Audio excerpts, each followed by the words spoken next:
Partage TV abonné leen boo leen cliquer fii abonné ngeen laal cloche bi rekk mën a abonné su boobaa saa su nekk ngeen di jot suñu vidéo yi bàyyeekoo fii ci Partage TV ak Partage TV dara dootu leen ko.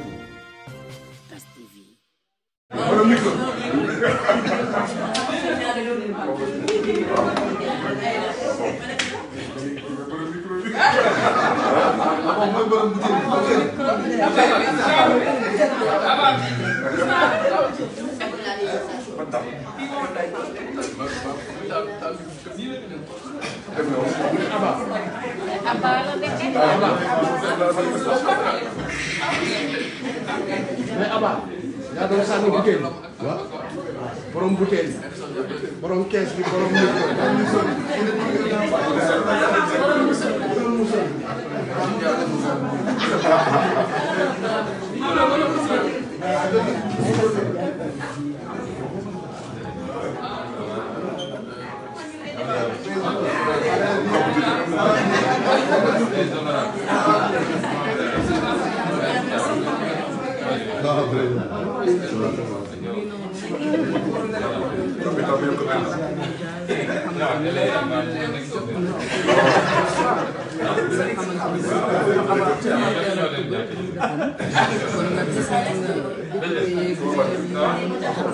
won ko soutien tout le soutien bi nga xamante ni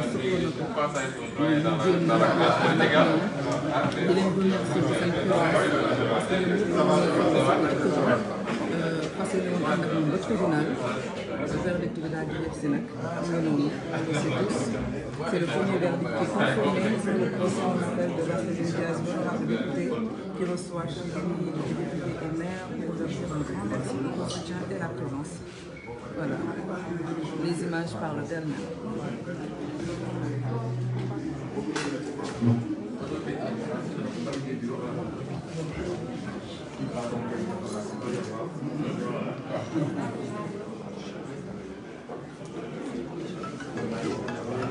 Monsieur le maire, j'ai un message. Monsieur le Président, juste 2 minutes. Je voulais, en présence de que je félicite d'abord parce qu'il n'a pas été honorable. Parce que nous sommes très fiers qu'il soit à l'Assemblée. Mais monsieur le maire, la jeunesse dakaroise, et je pense que je peux parler sous le contrôle de Barthélémy Dias. Les gens ne se sont pas mobilisés aujourd'hui parce que vous êtes le maire de Dakar. Les gens se sont mobilisés parce que vous êtes un citoyen qui, à tout instant, quand le peuple a été en danger, vous êtes mobilisé pour que les gens puissent s'en sortir. Et je le dis en toute honnêteté, et je le puise au plus profond de nous. Parce que si c'était quelqu'un d'autre, je ne pense pas que le président Sonko aurait été là. La dernière fois, j'ai eu une dispute avec une personne quand vous avez pris le micro. Et j'ai dit, je reconnais aujourd'hui le camarade avec qui j'étais sur le terrain. Monsieur Guy Kesby, mon nom pour bien le payer. Mais je vous dis qu'aujourd'hui, le message que nous lançons, c'est que vous nous représentez au niveau de l'Assemblée. Moi, je suis d'une idéologie qui croit en la lutte des classes. Et je pense que vous l'avez compris. Vous nous représentez en termes d'exemple. Vous avez parlé d'une loi que vous allez mettre en œuvre, mais n'oubliez pas la jeunesse qui vous regarde. Et je pense qu'aujourd'hui, moi, je suis très fière de voir Abbas qui ne se laisse pas faire. Je pense que c'est lui qui m'a un peu réconcilié avec mon troisième mandat. Mais de vous dire qu'aujourd'hui, tous ceux qui sont là ne sont pas là parce que vous êtes le maire de Dakar. Mais ils sont là parce qu'à chaque fois que chacun d'entre eux a eu un besoin, vous avez été présents. Et je parle parce que c'est des gens qui ont travaillé avec vous pendant plusieurs années qui m'ont dit, Aïda, le maire Barthélémy Dias, des fois, il a un très fort caractère, mais c'est quelqu'un de généreux. La générosité, ce n'est pas le fait de prendre de sa poche et de donner à quelqu'un de l'argent. La générosité, c'est d'être présent, autant dans les bons moments que dans les moments les plus difficiles. Et mon camarade honorable député, Abba, qui pour moi est mon député de choix, il a eu à faire ce témoignage-là dans son bureau quand nous avons été deux. Et en conclusion, parce que ce n'est pas une rencontre politique, c'est pour vous dire que le soutien de tout un chacun, c'est un soutien sincère, c'est un soutien désintéressé, parce que nous savons que vous irez au bout des attentes que nous avons. Et autant vous irez au bout des attentes que nous avons, ñu ngi lay ñaanal gudd fan ak wér di ñaan yàlla aussi nga bañ leen may la possibilité ñu ñuy xañ le maire que nous avons. Vous êtes très très fougueux, mais pensez à ceux qui sont, je ne dirais pas derrière vous, mais qui sont avec vous. Parce que nous croyons que la camaraderie fait le fait de se dire des vérités, fait le fait de résoudre des problèmes, mais le fait d'être présent pour pouvoir résoudre ces problèmes-là. Et M. Sonko, je pense qu'aujourd'hui, on peut faire le mariage, là, imam. En réalité, monsieur le maire,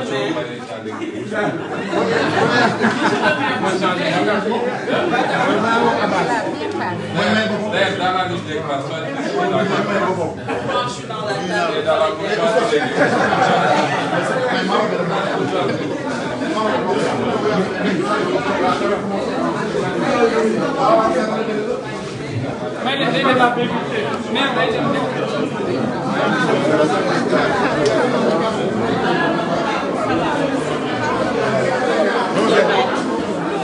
Comment vas-tu? Ça va? Tu veux pas te déranger? Hein? Léo. Comment vas-tu, ma chérie? Comment vas-tu? Ça va bien.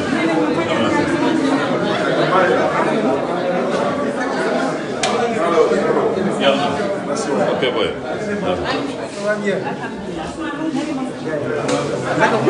Ça va bien. Merci, merci beaucoup, merci.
Cédez le passage.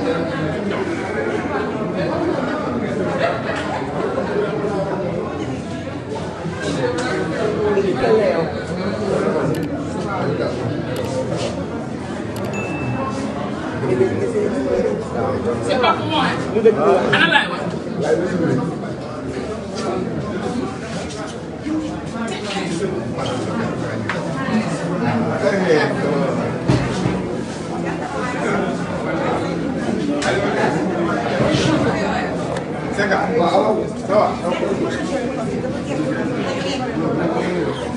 Situation bu gaaw rek laa doon def.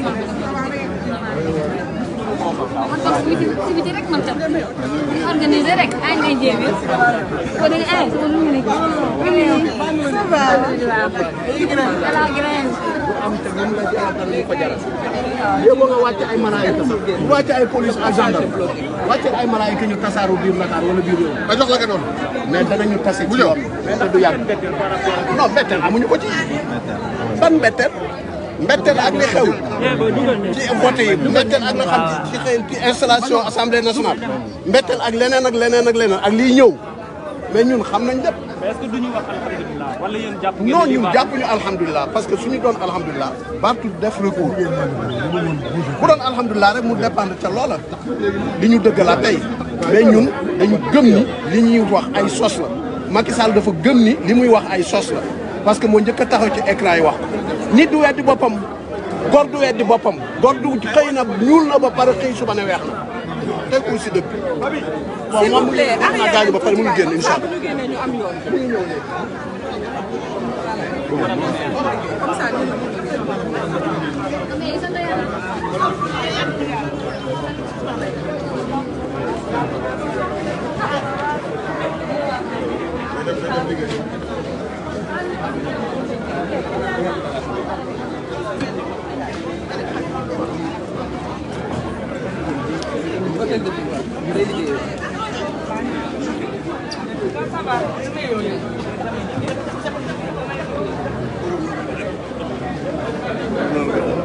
Sénégalais bërëbu liggéeykaayam li ni mel nag di wane rek ni peut-être jëriñ bi amaanaam mu ngi xaar ba pare la te kat boo la gisee day ñu xoolal defuñu dara waxtu xoolal ndam rek la yem li ko nar a xaar da ngay xaar mooy nday mbil ji moom Dakar ak ñu ko wër ñoo ko moom tous lan moo tax a déplacé wu encore waaye yow ndaanaan rek tax a déplacé wu mais même peine bi ñu maintenir également loolu aussi même la peine bi 2 ans dont 6 mois ferme 2 ans 6 mois xanaa ku def dara ku def dara ngay doo 6 mois 2 ans ki deful dara de moom moo ñëw fekk suñu te xamoo nag yàlla doo nga xam te xamul mais yaakaar ngeen mu yem fii tey waaw fii la war a yem sax fii la war a yem parce que li mu doon dàq moom lañ ko mujj tegaat li mu doon dàq mooy 6 mois yi mu doon bañ moom lañ ci mujj daanaat waaw boo ko daanee te deful dara nag nit moom xam ku def dara ngay dàq 6 mois wala 1 an mais deful dara ko ñun daal jàmm rek la ñuy ñaan Sénégal moom jàmm la bëgg te jàmm la yéen ñaan da ngay ñaanal lu mu bëgg nag ak Dakar bu mu am yéeneem ci waa Dakar yàlla na ko yàlla may yàlla na koy may si incha allah si kattanu yàlla lu ñu yaakaar jàmm daal la ñu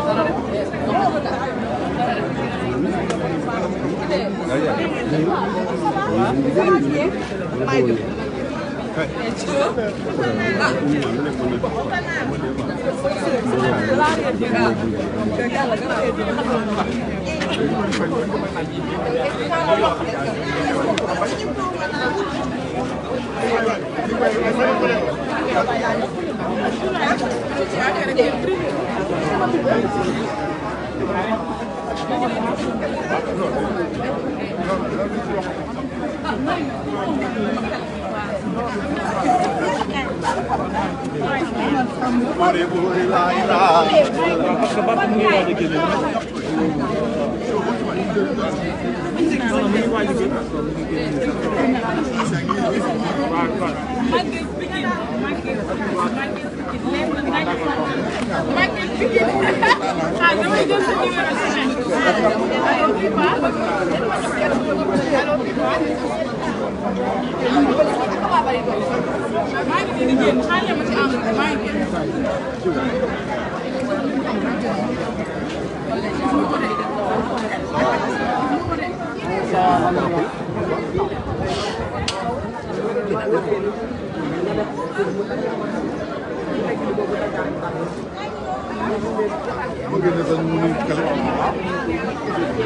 Sagrado. É sagrado.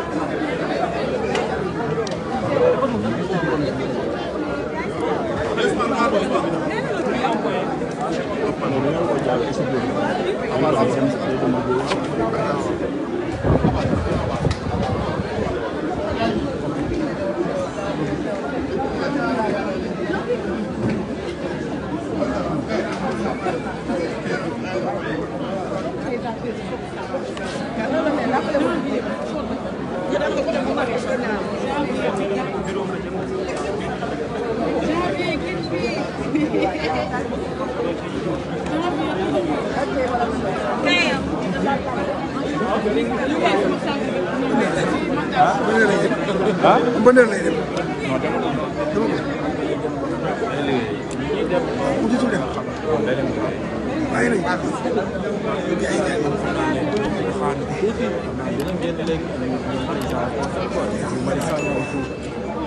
le président Aba moom lay seen léegi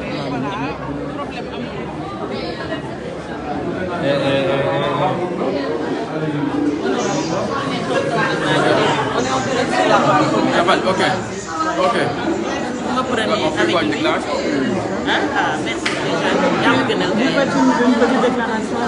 D'accord. En fait, voilà, on est ici en tant qu'élus, puisque le fond du débat concerne les élus au Sénégal. Vous vous rendez compte que le maire qui est ici a été élu avec plus de 100 000 voix d'écart par rapport à la coalition présidentielle. Vous vous rendez compte? Je ne parle même pas de son score. Je parle de l'écart entre lui et la coalition présidentielle. Ceux qui veulent nous imposer des débats sur le cumul des mandats doivent savoir que c'est ça les vrais débats. Le vrai débat, c'est le statut de l'élu local. C'est quoi être maire au Sénégal? C'est quoi être maire de la capitale? Comment un élu peut être dans sa mairie, être agressé par des nervis et être condamné? Comment on peut être maire de Dakar, avoir un budget, avoir 300 000 francs de salaire? Aujourd'hui, les gens te parlent de cumul de mandats. C'est ça les préalables qu'il faut régler. Et je pense que cette condamnation-là, ce procès-là, c'est quelque chose qui doit nous interpeller en tant que politique et qui nous interpelle en tant qu'élu. Il est temps qu'on parle du statut de l'élu, de la protection de l'élu, comment un député peut avoir 45 000 voix, avoir une immunité parlementaire, et un maire qui a 150 000 voix n'a pas d'immunité parlementaire et peut aller en prison et être condamné pour des broutilles. Je pense que c'est ça l'enjeu et c'est une réflexion qui suit. Merci beaucoup.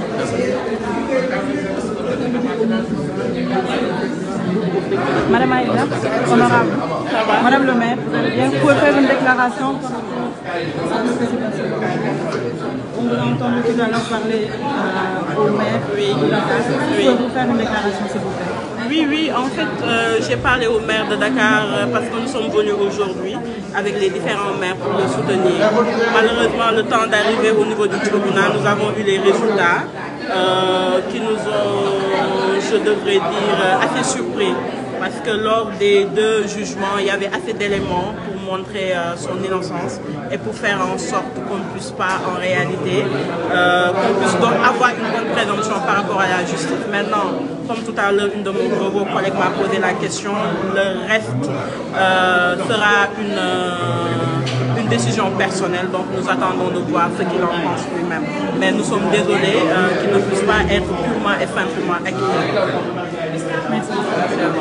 Monsieur le maire Bassirou Samb, vous êtes ami au maire de Dakar et que vous êtes son adjoint également. Qu'est-ce que vous nous dites aujourd'hui après le procès? Oui, je pense que ni ma ko waxee ce matin, ce moment-là, on a pas dépassé. Parce que 10 ans après, on prend un homme il n'a fait que servir son pays. Il a été au devant pour tous les combats excusez-moi, démocratiques de cette nation. Cet homme ne mérite pas ça. Cet homme méritait d'être chanté, cet homme méritait d'être montré en exemple à la jeunesse. Mais malheureusement, avec ce régime du président Macky Sall, ce régime dictatorial, on veut utiliser ce procès comme un appel de démocratie. Et je rappelle qu'en 2011, quand Jean-Paul Diaz venait dans cette même maison, nous étions là. Et c'est Macky Sall lui-même qui avait dit que Barthélémy Diaz avait été agressé. Je pense que Barth mérite respect et considération. C'est pourquoi vous avez vu tous les élus parlementaires comme municipaux se sont mobilisés pour montrer leur soutien et leur solidarité au maire de Dakar, Barthélémy Diaz. Merci beaucoup. Merci.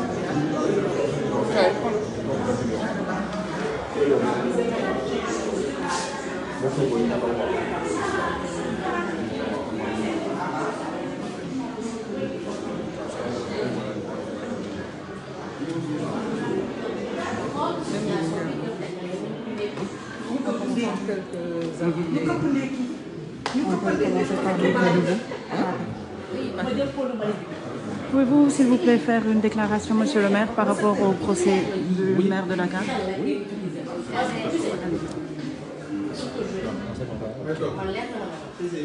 Oui, en fait, voilà, donc nous venons d'apprendre, comme tous les Sénégalais, nous venons d'apprendre avec stupeur la confirmation de la condamnation en première instance, ce qui ne nous satisfait pas du tout, parce que nous considérons que l'affaire Ndiaga Diouf est l'une des taches noires de la démocratie de notre pays.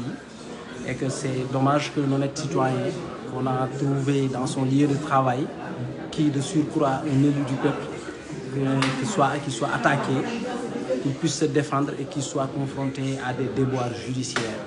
Nous déplorons encore une fois vraiment la mort de Ndiaga Diouf, parce que c'est un Sénégalais. Donc nous compatissons et nous présentons encore une fois nos condoléances à toute sa famille éplorée. Mais sur cette affaire, nous estimons que la justice n'a pas joué pleinement son rôle. Et que vraiment c'est dommage que la justice de notre pays soit encore une fois vouée aux gémonies, parce que rendant des verdicts aux antipodes de ce qu'on peut considérer comme démocratique. Donc aujourd'hui, nous sommes plus que déçus, parce que l'honorable député maire Barthélémy Diaz mérite vraiment toute la quiétude qui s'y est par rapport à l'exercice de sa fonction. Et nous osons espérer que cette affaire-là puisse être derrière nous, puisque lui, il puisse être focus sur les problèmes, sur la satisfaction vraiment des besoins pour lesquels les Dakarois l'ont porté à cette station-là. Encore une fois, nous marquons tout notre désaccord par rapport à ce verdict-là qui a été rendu à la hâte, parce qu'on n'a même pas donné l'opportunité au maire d'arriver au tribunal et de se mettre à la barre pour entendre de lui-même le verdict. Donc cela prouve encore une fois que nous avons vraiment affaire à une justice aux ordres, et ça n'honore pas la démocratie de notre pays. waaw yaakaar naa verdict bi tey vraiment ak ni ñu ko yëgee sénégalais yëpp ñoo ci am betteel, sénégalais yëpp ñoo ci am betteel, sénégalais yëpp ñoo ci am naqar, parce que affaire Ndiaga Diouf affaire la bu nga xam ne vraiment honoré wul la démocratie de notre pays. Aujourd'hui ci histoire politique du Sénégal affaire Ndiaga Diouf daf ci bokk loo xam ne daf koy gàkkal. Donc tey nag amoon nañu yaakaar ne affaire boobu dina nekk derrière nous, et que le principal mis en cause dans cette affaire-là, qui est l'honorable député Barthélémy Diaz, daan nañ ko blanchir, acquitter ko pour mu mën a dellu ci njabootam, pour mu mën a vraiment dox ay soxlaam, pour mu mën a aussi tamit matal li nga xam ne moo taxoon Dakar waaye teg ko fa mu nekk nii tey. Donc lii dafay wane rek ne suñu justice bi wax dëgg yàlla fi ñu ko doon xaar àgguñu fa. Donc lii dafay gàttal rek la posture de notre justice, ndax boo xoolee moom jotul sax àgg tribunal, balaa laata muy génn këram lañ ko informé du verdict qui a été rendu à la hâte. Donc loolu lay wane rek ne justice bi jusqu'à présent vraiment am na ñu ko ŋànk, am na ñu koy manipuler, am na ñu koy doxal, te loolu bokkul ci li nga xam ne day jëmale kanam démocratie bu réew. Donc ñun nag en tant que Dakarois, vraiment en tant que Sénégalais, li xew tey vraiment rafetlu wuñ ko te ñaawlu nañ ko ba fu ñaawlu mën a àgg. Merci beaucoup.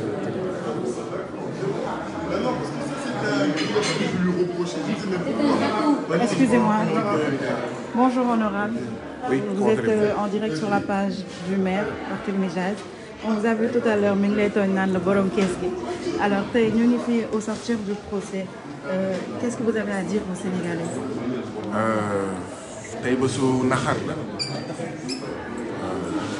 comme yeneen naxar yi ñu am yi Sénégalais yi di daj depuis 2012 ak président Macky Sall. bésu gàcce la comme ni ñu amee yeneen gàcce askan wi am yeneen gàcce depuis 2012.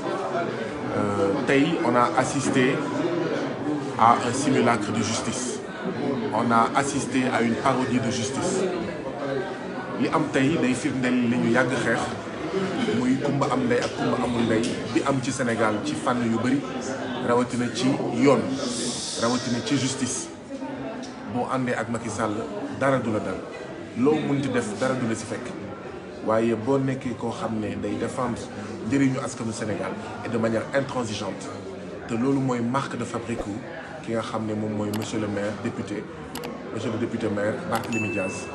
Eh bien bu boobaa justice dina la tomali, bu boobaa gendarmerie dina la tomali, bu boobaa dinañ def yëpp pour nga bañ a nekk maire, bu boobaa même boo nekkee maire ñu continuer di la buntu xatal lu ëpp juróom fukki nit bokk ci sa cabinet ak ñoom seen ñu bloqué seen salaire. lii mooy ndumbelaan bi nga xam ne noonu le président Macky Sall transformé suñu réew muy Sénégal. Or dama koy faral di fàttali, le projet c'était un peuple, un but, une foi, et non deux peuples, deux buts, deux fois.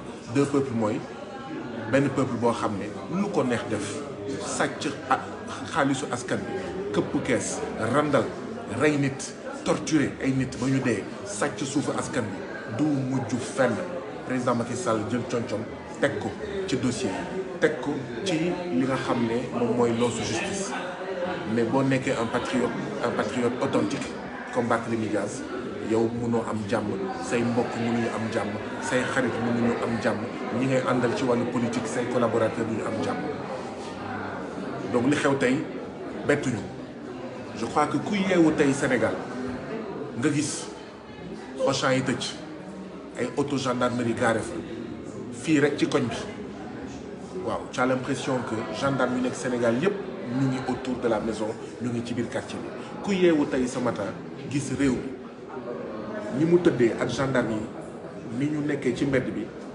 waroon nga comprendre ne li nga xam ne mooy décision bi na doon daal parce que personne n'a fait un appel à la mobilisation lu dul ne député yi nañu ànd ak ki nga xam ne mooy seen naataango monsieur le député maire Barthélémy Dias. Donc on s'attendait un peu à cette décision. Nous ne sommes pas surpris, mais nous sommes tout de même choqués. Voilà, nous sommes tout de même choqués, comme nous le sommes à chaque fois que nous constatons que le droit n'est pas dit. Comme nous constatons à chaque fois que le président Macky Sall moom mooy manipuler exécutif, bëgg manipuler législatif, di manipuler le judiciaire. Loolu nag mooy combat au Barthélémy Dias, mooy suñu combat ñun ñëpp. Nous sommes venus aujourd'hui exprimer toute notre solidarité, mais sans réserve totale, à notre camarade, à notre frère, à notre maire, à notre député Barthélémy Dias. Et la lutte va continuer. La lutte va continuer parce que bu fekkee dañoo xalaat ne lii moo ñuy tax a dellu ginnaaw, eh bien le président Macky Sall qu'il sache qu'il est en train de se foutre le doigt dans l'œil, mais jusqu'au coude. La lutte va continuer. Barthélémy Dias va rester debout. Barthélémy Dias vaincra. La lutte va continuer. Les patriotes vont rester debout. Les patriotes vont se battre. Les patriotes vaincront. Comme Nico Barthélémy Dias doon wax sànq, ça fait 10 ans que nous résistons. Ça fait 10 ans que nous nous battons. Ça fait 10 ans que nous faisons face. Depuis quelques mois, le rapport de force a changé. Donc c'est pas aujourd'hui que nous allons flancher. C'est pas aujourd'hui que nous allons lever le drapeau blanc. La lutte va continuer jusqu'à ce que ce pays-là change. Ce continent-là change. La justice change. Voilà. L'exécutif change. L'Assemblée nationale va changer. Et ce sera par la force. Il n'y a pas de choix. Il n'y a pas de choix. Donc que tout le monde reste mobilisé. Que tout le monde reste mobilisé parce que oui, nous sommes les premiers boucliers de Barthélémy Dias. Nous sommes les premiers boucliers de toutes celles et de tous ceux qui se battent pour un autre Sénégal dans une autre Afrique. Je vous remercie. Merci beaucoup, honorable.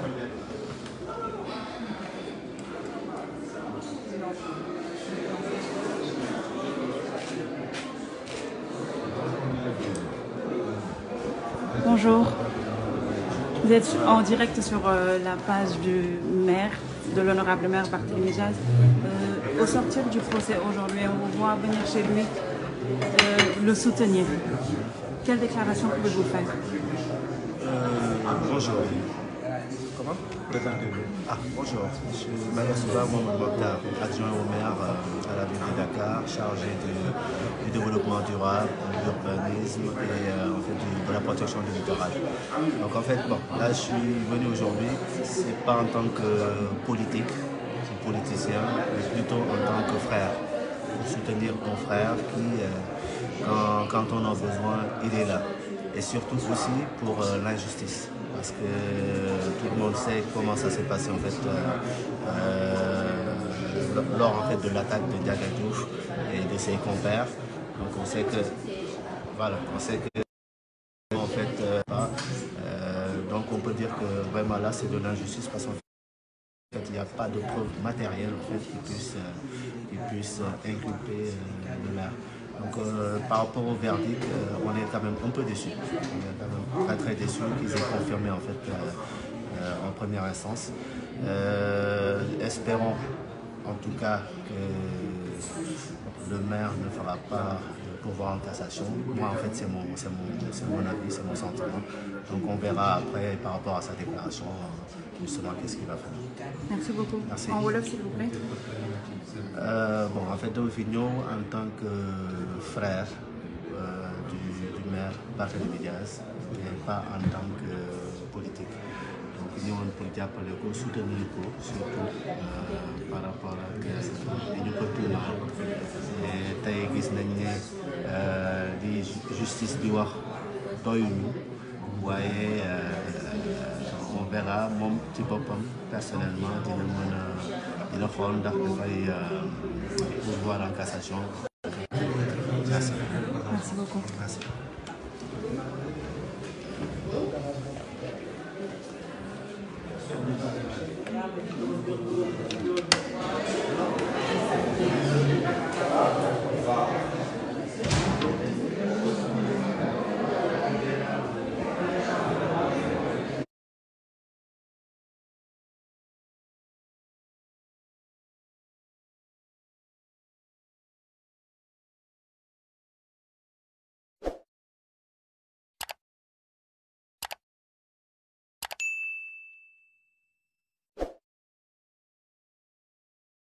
Partage TV abonné leen boo leen cliquer fi ci abonné ngeen laal cloche bi rek mën a abonné su boobaa saa su nekk ngeen di jot suñu vidéo yi bàyyeekoo fii ci Partage TV ak Partage TV dara dootu leen